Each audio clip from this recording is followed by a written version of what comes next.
Well, Aquarius, it's a big month this month. It's an eclipse month, solar eclipse taking place. I'm going to animate your chart so you can see exactly what's going on. Hi, I'm Dadhichi, for those of you that are new, from astrology.com.au.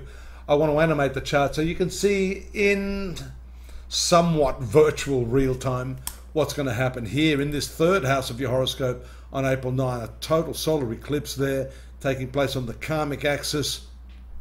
Big energy there. The third house has to do with your communication, your thinking, your siblings, your contracts too. And I think we're going to focus on that a little bit because we see here on the 2nd of April the retrogression of Mercury, the natural contracts / communication planet there in the third house. Up till the 25th, a lot of energy. So there's going to be several astrological factors that lead me to believe this third house is going to dominate your activities throughout the coming month. Venus moves into this sector as well around the, when does it move into there? 3rd of April.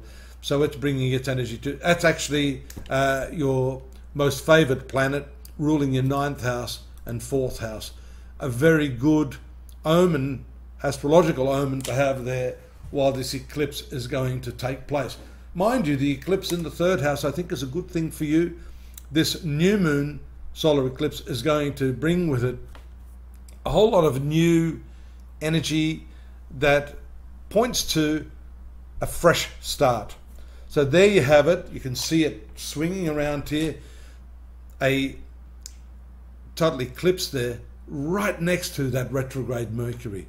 A re-evaluation of many things. What does Mercury rule for the Aquarius sun sign? Well, let's take a look at that. The 5th house, Gemini, and this 8th house of Virgo.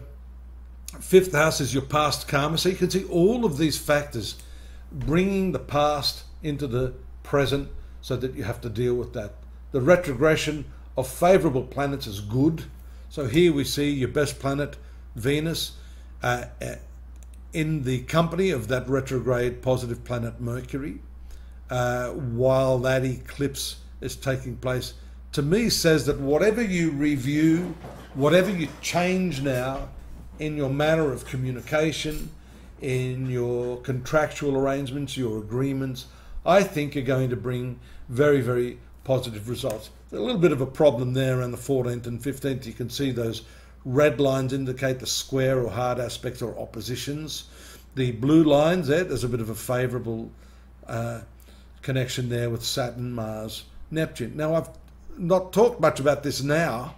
I have in the past couple of months, but I think it's well worth talking about that because this 2nd house has a lot to say about your finances and the way you've been dealing with income issues. Very frustrating for some of you.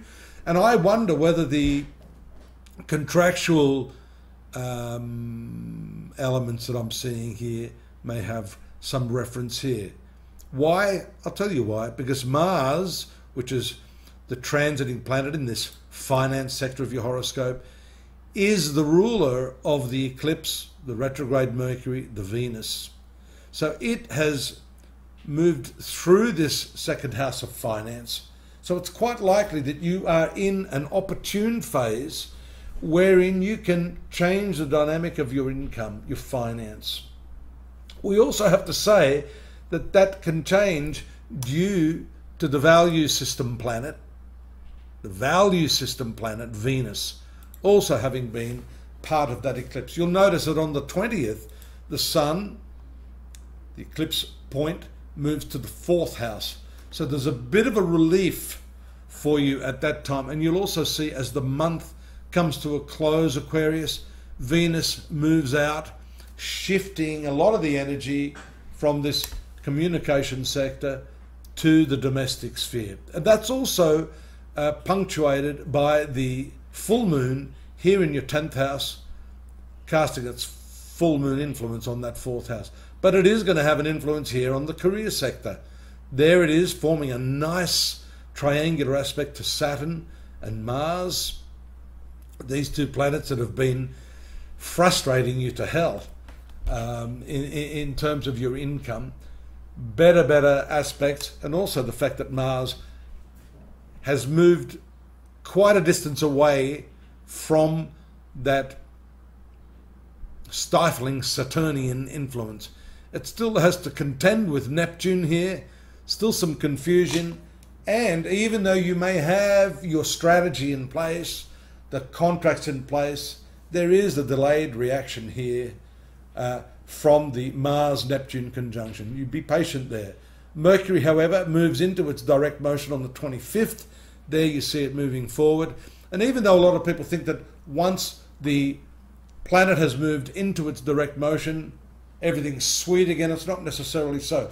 The retrograde planet has to pass the point in the zodiac where it went retrograde, and that may take a week or two till it might not take too much longer, but once it passes that retrograde point, that's when you start to see the benefits accruing to you, notwithstanding some of the frustrations. Look at that, Mars has moved away then. You can see an easing up of all of the problems we see in the domestic area, in the financial area, and then also an easing up of the problems with the entrance of Venus into the 4th house of family, peace of mind and well-being. It's a nice end to the month for you. I love nice endings.